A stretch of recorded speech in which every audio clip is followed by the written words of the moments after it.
নমস্কার দর্শক বন্ধুরা, আজ বানাবো স্পাইসি এগ গার্লিক পাস্তা। তার জন্য বাটিতে পাস্তা নিয়ে জল গরম করে তাতে পাস্তা দিয়ে সেদ্ধ করতে দেবো। আর একদিকে পেঁয়াজ, রসুন আর কাঁচা লঙ্কা কুচি করে নিয়েছি। এদিকে সবজি গাজর, বিনস, ক্যাপসিকাম কুচি করে নিয়েছি। প্যানের গরম তেলে দিয়ে দেবো পেঁয়াজ কুচি, একটুখানি ভেজে তাতে গাজর, ক্যাপসিকাম আর বিনস ছেড়ে দেবো। দিয়ে নেড়ে চেড়ে একটু সামান্য লবণ এতে দিয়ে দিতে হবে।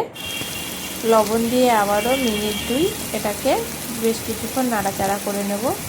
একটু ভাজা ভাজা হয়ে গেলে সাইড করে একটা ডিম দিয়ে ভেঙে তাতে সামান্য লবণ দিয়ে নাড়াচাড়া করে ডিমটা ভেজে নিয়ে সবজির সাথে ভালোভাবে মিশিয়ে দেব।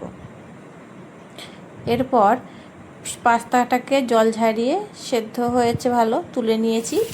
সেটাকে আমি সবজির সাথে ভালোভাবে ঢেলে মিশিয়ে দেব। এই সময় মেশানোর সময় লক্ষ্য রাখবেন সবজি যেন ভালোভাবে পাস্তার সাথে মেশে। এরপর একটু দিতে হবে লবণ, সামান্য চিনি স্বাদ মতো আর পাস্তা মশলা। এটাকে দিয়ে ভালোভাবে নেড়ে চেড়ে নিয়ে আর দিয়ে দেবেন কাঁচা লঙ্কা কুচি।